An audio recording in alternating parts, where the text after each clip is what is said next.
time. So look, just point this out. If I go down, if I sprawl my legs back with gay abandon, like I was defending a shot, so I just drop them to the ground, right? That might be what I needed to do, but this is the problem with it once I've landed.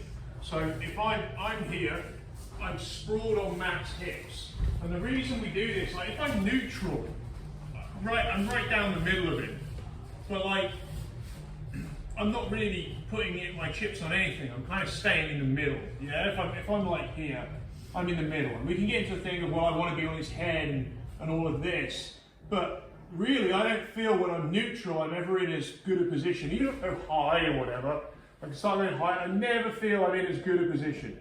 And the reason being is that although I'm giving him my weight, I'm not really giving, I don't have a lot of base. So when I'm like, say I'm like, I don't know, I'm something like this, and Matt decides to get on his side. So what Billy did was his leg was kind of back, and so he cross-faced him. It's not wrong. It's not wrong. But now, like, I can't attack that arm. As long as this arm is engaged in his head, I can't really attack that arm. Particularly if he lays on my arm. Yeah, now I can't, this arm can't move. So I have no way of attacking this arm at all. He can start clubbing my head, like setting up little frames, looking at, yeah. Just set up a frame over the back of my head. Just like him more. Yeah. See, when we talked about this yesterday, if I switch, as long as Matt keeps his hand on my head, like, I can't, like, there's no attack. If I never put it on here, I have the submission we showed yesterday. So anytime I'm cross-facing and doing things with this, there's this tendency to, this thing gets, you know, instinctively, you're going to lock this in. It's not a bad thing for me, but it just stops all my attacks. So what I'm saying instead is, and this is the reason it's important that we have these legs up and they're not like back. If Matt turns into me, if my legs are back, I get knocked over. See how my legs are kind of like this, was all open and whatever. But if I'm here, now turn into me. And now when I switch, I don't switch here, I switch here. And he'll feel that shoulder? This shoulder, this connection here is driven by this. So this is here, now drive into me.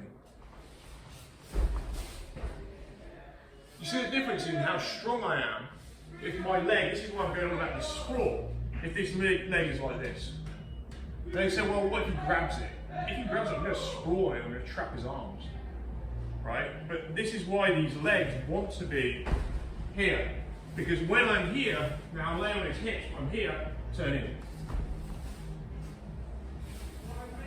And I want this idea. And if I feel like I'm tipping off it, he's going to bridge me. This is why these are coming up. I'm doing this. Bridge me now.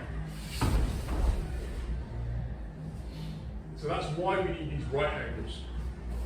You know, with the leg back, this tight right angle. So that when he drives, he's immediately hitting my base of my feet, which I'm switching as appropriate. Versus that angle, that sort of horrible angle where it just the feet slide. When it's like this is like a jaw. It goes back and it locks. Your adductor is also, you know, engaged, whereas this is only the adductor engaged.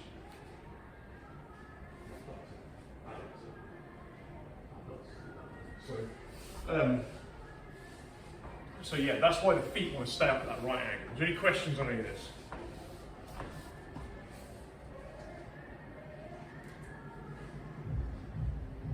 So we'll do some 3-minute rounds. We're going to jump in on these.